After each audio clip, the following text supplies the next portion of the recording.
The Last of Us Part 2 was announced in 2016, 3 years into development and 3 years too soon. There were no discussions of a real-life pandemic except from Bill Gates. I had not graduated, I had no job. Disney's Star Wars had yet to disappoint, and Donald Trump wasn't officially president. Few things from that era remain. Filmgamer.com, the PlayStation 4, and my general lack of enthusiasm towards this generation of games. I wasn't the biggest fan of Part 1. It has the distinction of being completed on a friend's console. I remember playing through as that friend pointed out valuable things I might miss, akin to Naughty Dog's gaming philosophy. Little consideration is given to the player choice, but they give you a nice tour. Part 2 opens things up with open-world design elements carried over from the Lost Legacy.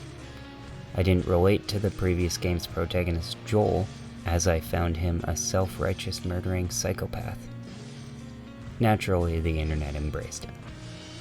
That goes double for Ellie in Part 2, but the game also has an ace up its sleeve in Abby, the dual protagonist / antagonist.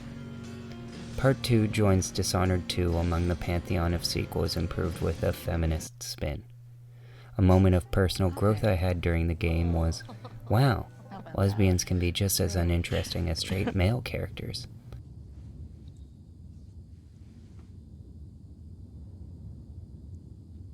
Okay.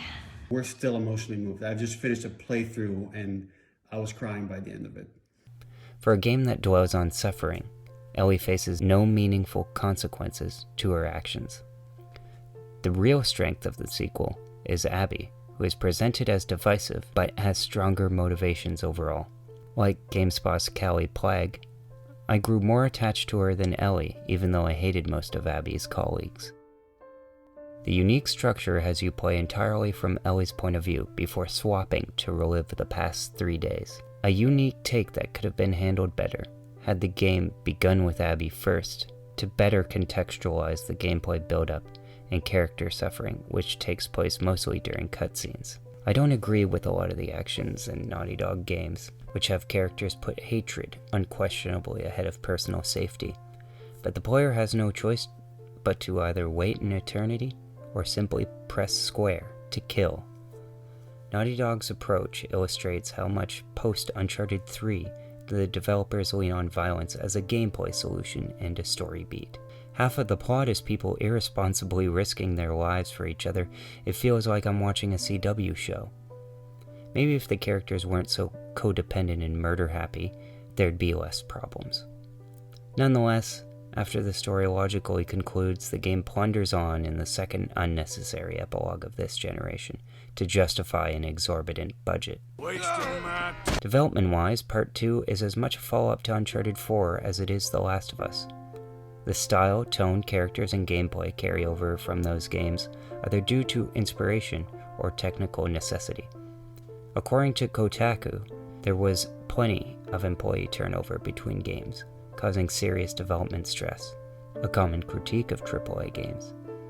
And you can see how most major exclusives, Horizon Zero Dawn, Death Stranding, God of War, Days Gone, and Ghost of Tsushima, all fall within the same third-person adventure genre. Not that I complain, those genres are my bread and butter, but I yearn for the year when a sandbox game, a linear new IP, and a first-person shooter threequel were all among Game of the Year contenders. This was my 212th gameplay campaign, and I saw the finely crafted stitching all the way through, detecting loading zones, scripted events, and AI contrivances along the way. As a result, I elected to run past as many enemies as possible. Despite my cynicism to play on my own terms, which led to pacing issues, the third time I picked up the controller, I did not want to put it down.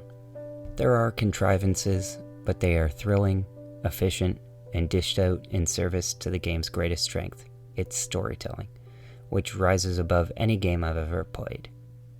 The game knows when to lean on player expectations.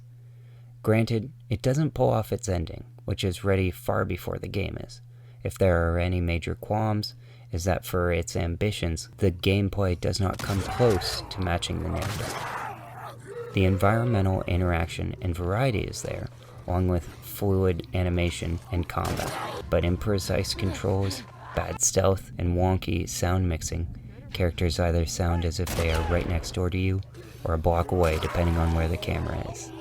Hinder an otherwise splendid experience. You've played it all before, just not on this awesome scale and detail. I left part 2 more engaged with video games than I have been this entire generation.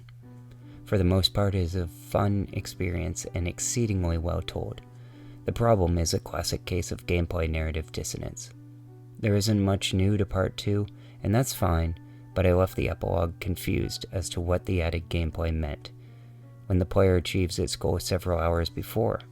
For the effort, hundreds of millions of dollars sunk in, the pain of 7-year-long development cycle, I question its economic worth. We're working on the scene and it has some pretty graphic violence in it, and someone has to work with blinders on just like creating something that is pretty disturbing, like a girl getting her arm smashed with a hammer.